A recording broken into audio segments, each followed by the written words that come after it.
This is the story of a fishing trip I'll never forget.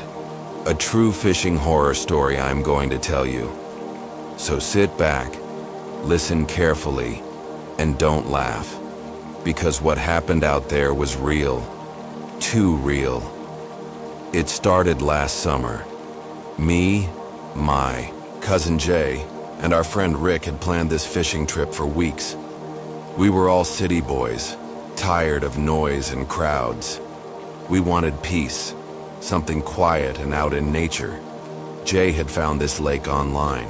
It wasn't on Google Maps, which made it even better in his eyes. Untouched water, he said. No people, just fish. The lake was deep in the woods.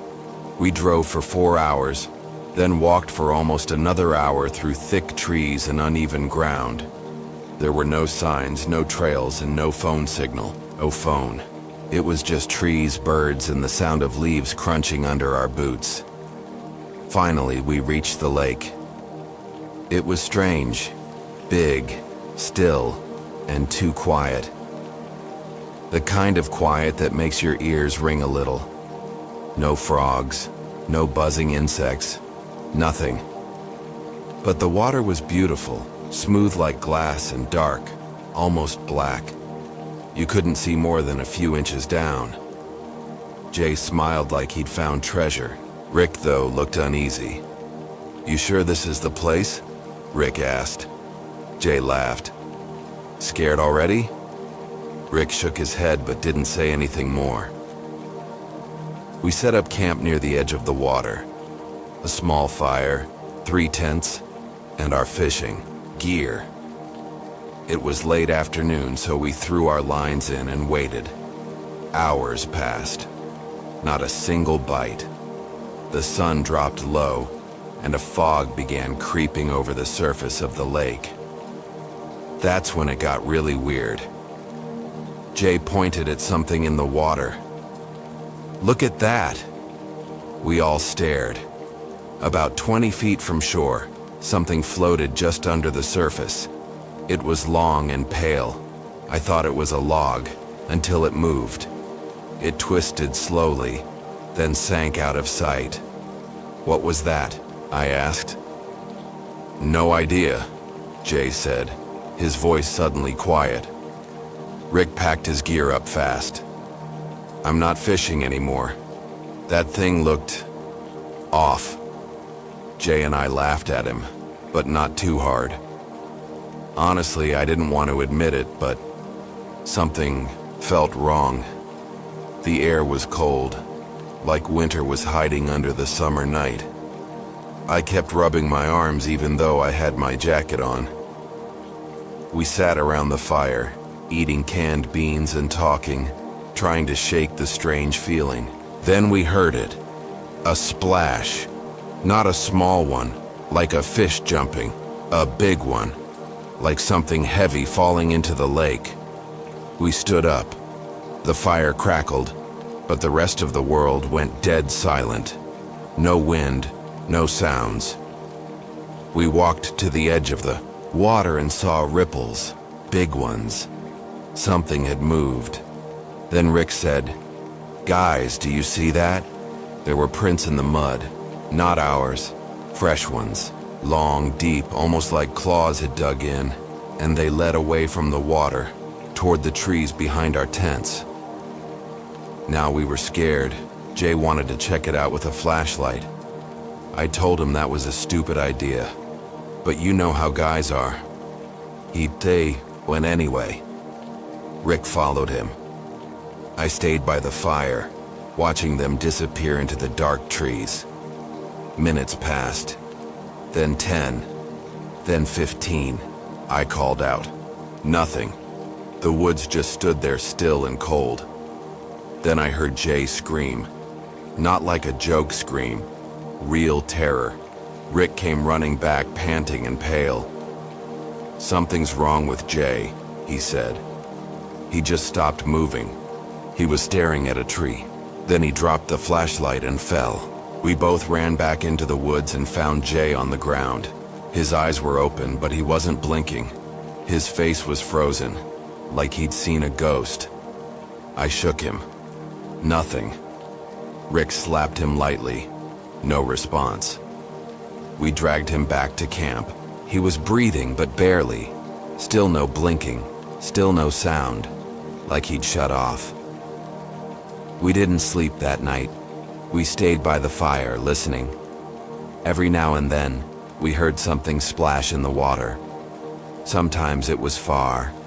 Sometimes it was close.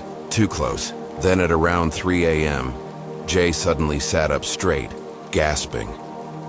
He looked around, confused, and whispered, "Did it touch me?" "What do you mean?" I asked. He just shook his head and stared at the lake. The sky slowly brightened with morning. We packed everything in a rush. Jay didn't speak the whole time.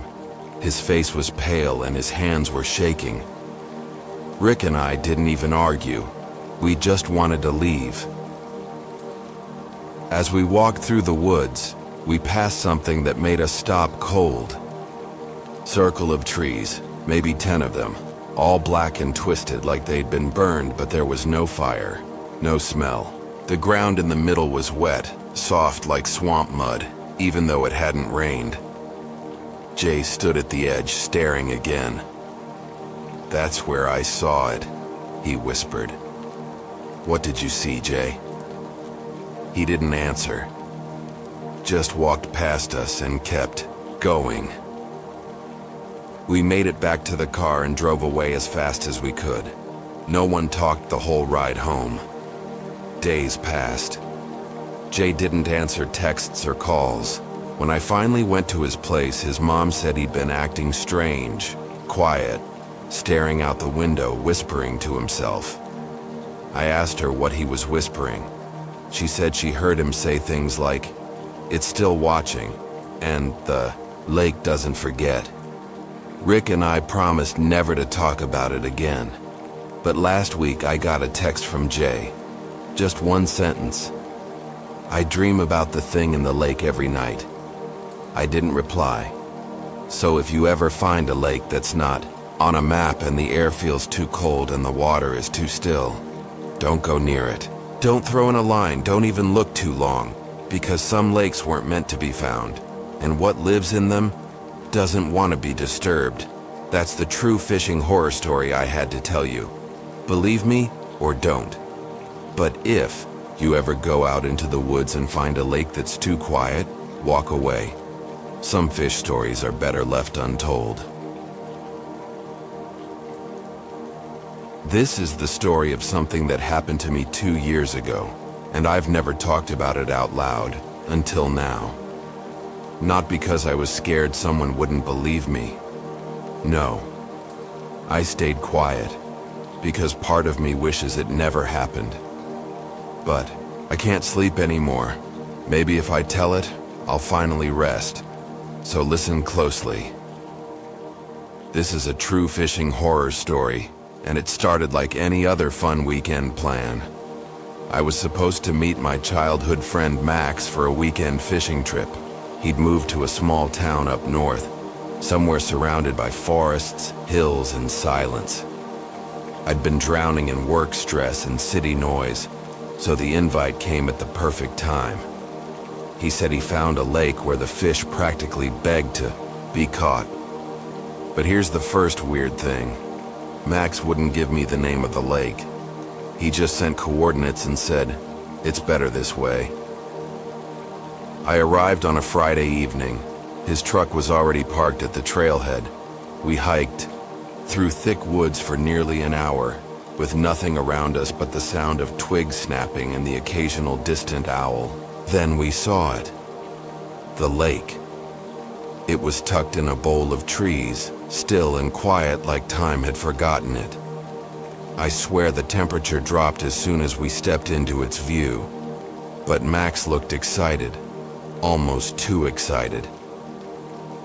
We set up our little camp, just a tent, some gear, and a cooler of drinks. It was already getting dark, so we cast our lines into the water, just to get a feel for it. Now here's the second weird thing. Not a single ripple, not even a tug. But Max didn't care. He leaned back in his chair and smiled like he knew something I didn't. "You hear that?" he asked suddenly. I paused. "No." "What?" "Exactly," he said. "No birds, no bugs, just silence." We both sat still, listening. He was right. The woods were dead silent. That's not normal. Even in the deepest forest, there's always something making noise. But here, nothing. I tried to laugh it off, but I kept looking over my shoulder. That silence wasn't peaceful. It felt wrong, like something was holding its breath. Max said he was going to take a walk along the shoreline before bed. I stayed back and tended the fire. About 15 minutes later, I heard him call my name. But it wasn't a call like, "Hey, come here." It was sharp, urgent. I grabbed a flashlight and ran in the direction of his voice. I found him standing still, staring at the water. He didn't even turn to look at me. He just pointed. There was a shape in the lake, pale, long, and slowly floating, just under the surface. I thought it was a dead tree at first, but then it turned. It had an eye, just one, a huge, glassy black eye that looked straight at us before disappearing into the dark. I stepped back and almost dropped the flashlight. "What the hell was that?" Max whispered. "I've seen it before." That sentence hit me like a cold wind. "What do you mean before?" He didn't answer, just walked back to camp like he was in a trance. That night, he barely spoke. I heard him whispering to himself in the tent. I couldn't sleep. Every time I closed my eyes, I imagined that eye staring at me through the dark water. Sometime around 3 a.m. I heard footsteps outside. Not animal footsteps, human ones. "Max?" I whispered. No answer. I unzipped the tent and looked out. Empty. But then I noticed something. His boots were still outside the tent, and the footsteps led straight to the water. I ran to the shore, heart pounding. I called his name over and over. No reply. The lake was still. Too still. Then I heard splashing, far out in the middle, and something surfaced. It looked like Max, but wrong. His body floated on the water, eyes wide open, staring at the sky. Then he sat upright in the water. His head jerked around and his mouth opened like he was screaming, but no sound came out. I swear to you, I saw something behind him, rising out of the water. A tall, shadowy figure with arms too long and fingers too thin. It touched the back of Max's head, and he went limp, sinking beneath the surface. I couldn't move, couldn't scream. I was frozen with terror. Then I ran. I didn't grab my bag. I didn't grab anything. I just ran through the woods, branches cutting my face, my flashlight bouncing in my hand. I didn't stop until I reached my car. I didn't even look back. I drove straight to the nearest gas station and burst in, looking like a madman. I tried to explain what happened, but I could see it in their eyes. They didn't believe me. One of the older men pulled me aside and said, "You were at Hollow Lake, weren't you?" I asked how he knew. He said, "Because every few years someone like you comes out of those woods." He told me the story of the lake, how it wasn't always on maps, how locals used to say it was cursed. People who went there either didn't come back or came back, changed. I asked about Max. I begged for someone to go back with me. They wouldn't. Search teams went out the next day. They found our camp. They found his tent, but no sign of Max, no sign of struggle, no footprints, nothing. They told me it was a tragic accident, but I know what I saw. Since that night, I haven't gone near a lake. I haven't gone fishing. I can't even look at still water without getting sick. And here's the part that keeps me up at night. Sometimes I still get texts from Max's number. Just one word, sent at 3:17 a.m., the exact time I saw him disappear. Come. Every month. Same time, same word. I don't know what it wants. I don't know if it's him or something else using his name. But if you ever find a lake that's too quiet, where the birds go silent and the trees seem to lean in, don't cast your line. Turn around. Leave. Because once you see what's beneath the surface, it never lets you go. That's my story. Believe it or don't. But never fish in a place that wants to be forgotten. This is the story of a night that changed my life forever. A true fishing horror story I'm going to tell you. Not something I read online. Not something I dreamed up. I was there. I saw it. And if you're smart, you'll listen to every word, like your life depends on it. Because one day you might find yourself in the same situation, and you'll wish you remembered this story. It happened 3 summers ago. Me, my brother Ethan, and our cousin Nate went on a weekend trip to do some camping and night fishing. It was a tradition for us. Just 3 guys, some cold drinks, and the thrill of catching something in the dark. We picked a spot deep in the hills, far from the nearest town. A place Nate said he'd heard about from an old coworker. He said it was untouched. The fish were huge, and best of all, no one ever went there. He wasn't wrong. When we got there, it was like stepping into another world. The air felt heavier, like it had weight. Trees were taller, shadows were darker, and the lake itself looked like a mirror laid flat on the earth. No wind, no sound, just stillness. We set up camp on a small patch of dirt right beside the water. The sun was setting behind the trees, painting the sky red and orange. It should have felt peaceful, but I remember having this weird feeling in my chest, like a warning without words. You know when you walk into a room and just feel like you're not alone, even though it looks empty? It was like that. But I didn't say anything. I didn't want to ruin the mood. We lit a fire, cracked open some beers, and cast our fishing lines out into the water. It was so quiet we could hear the plop of every hook hitting the surface. Then the first fish hit. Nate's rod bent almost in half and he started yelling, "Got one, it's huge!" We all ran over to help. Whatever was on that line, it was strong. It fought like a beast, pulling and thrashing. Finally, after 5 long minutes, he yanked it out of the water. It wasn't a fish. I swear on everything I love. It looked like a hand, pale, slimy, with webbed fingers and long black nails. Not a fish. A hand. We screamed. Nate dropped the rod, and the thing splashed back into the water, vanishing without a trace. Ethan thought it was a prank at first. "You guys messing with me?" But Nate's face was white as chalk. He was shaking. "You saw it too, right? Tell me I didn't imagine that." I nodded slowly. "You didn't. I saw it." We stood there, not saying anything, just staring at the water. Then it started to ripple. Not small ripples, big ones. Something was moving beneath the surface. We backed away. Suddenly the fire went out, all at once.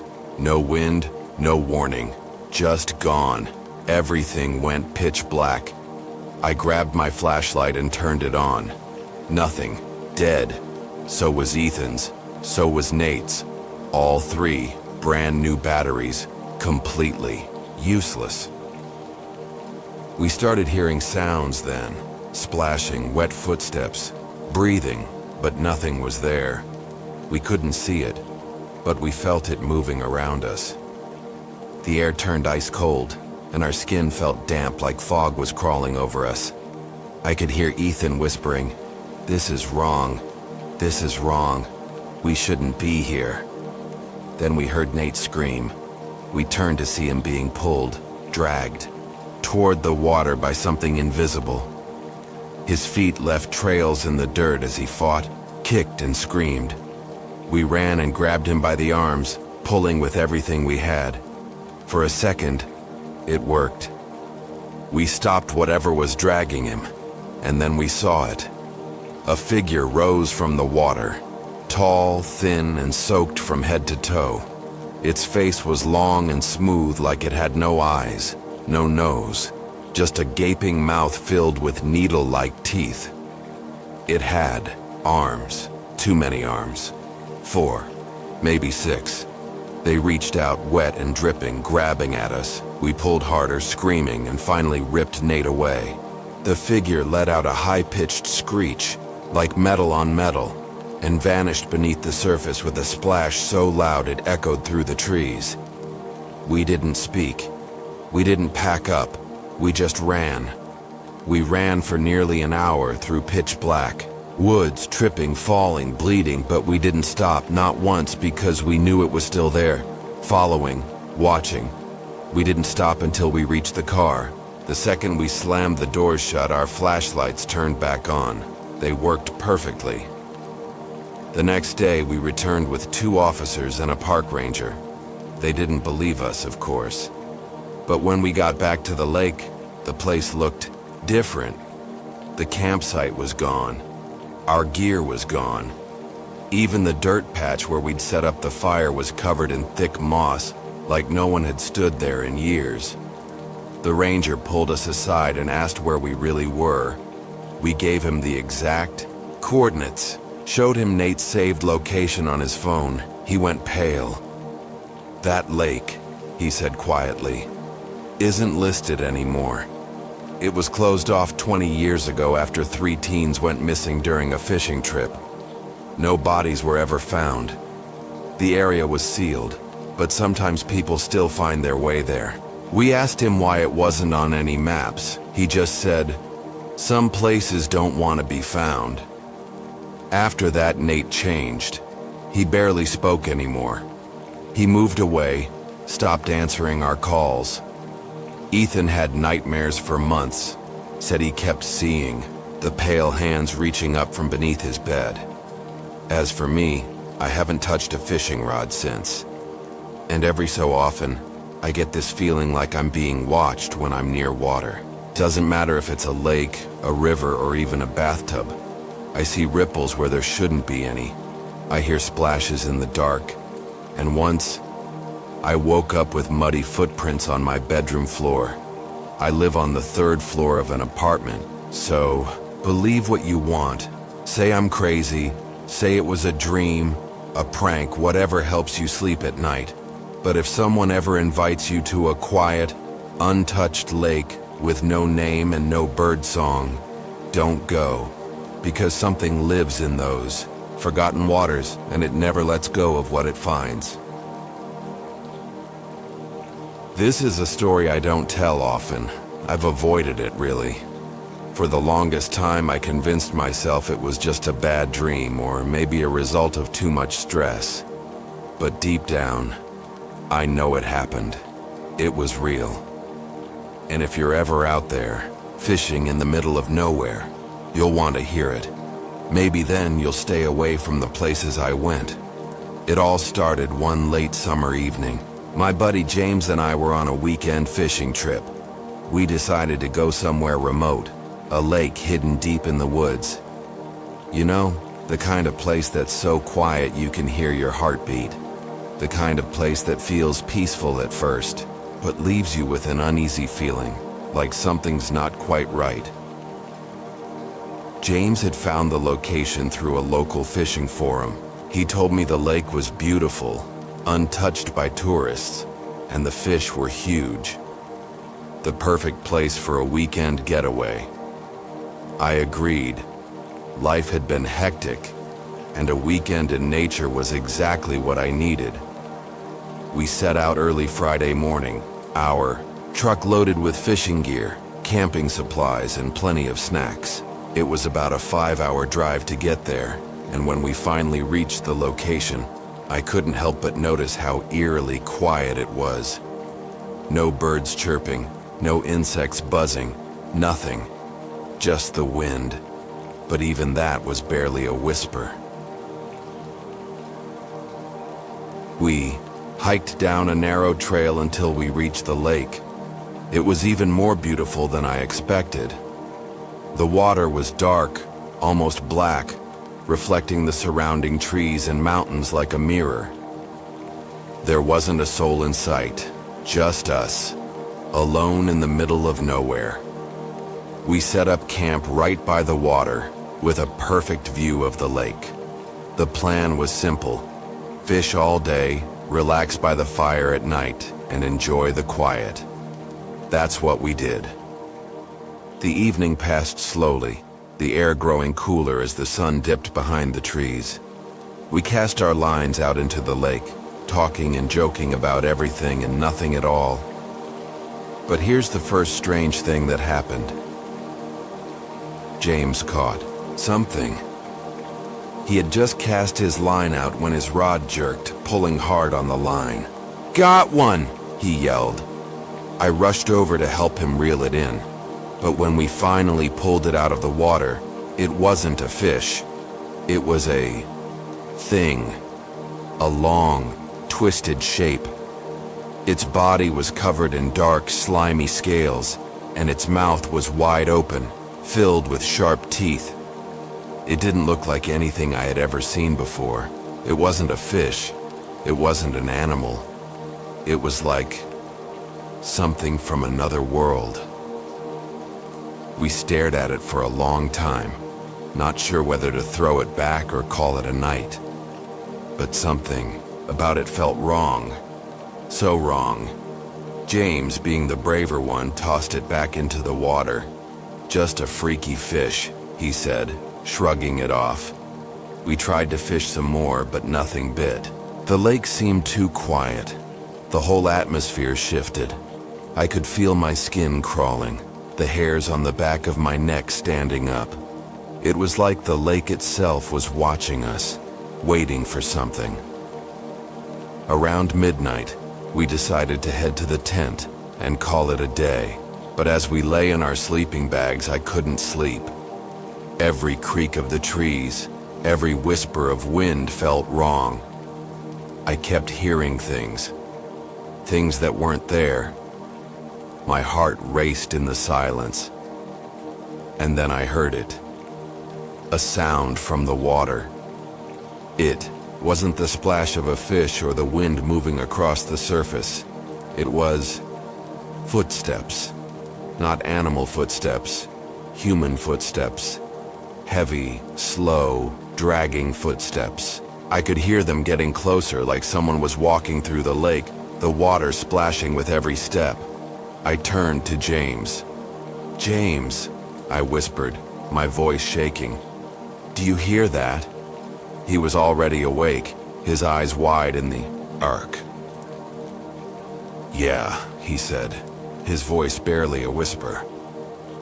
"I hear it too." We both sat in silence, listening to the sounds getting closer. It was like whoever or whatever was coming toward the shore. The footsteps were deliberate, slow, and heavy, like they didn't care if we heard them. Then there was a splash, followed by a wet, heavy breathing sound. James and I looked at each other, too scared to move, too scared to say anything. Our flashlights were in the corner of the tent, just out of reach. I didn't want to leave the safety of the tent, but I also didn't want to find out what was out there. And then, we heard it, a voice, soft at first, barely audible over the sound of the water, but then it grew louder. A woman's voice. "Help me." It sounded desperate, like someone in pain, but it didn't sound real. It was like the voice was coming from the lake itself, echoing and distorting in a way that made my stomach churn. Help me! James and I froze. Neither of us moved. Neither of us spoke.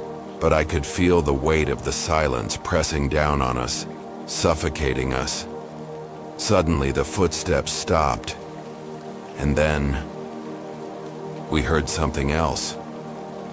A scratching noise, like something dragging its fingers across the ground. Slowly, methodically. I couldn't take it anymore. I had to know what it was. I grabbed the flashlight and shoved it into James's hand. "We need to check it out," I said, my voice trembling. He shook his head. "No way. We stay in the tent. Don't move. We wait until morning." But I wasn't going to wait. Not after hearing that voice. I unzipped the tent and stepped outside, the flashlight beam cutting through the darkness. And then I saw it. A figure standing at the edge of the lake. It wasn't a woman. It wasn't anything human at all. It was tall, impossibly tall.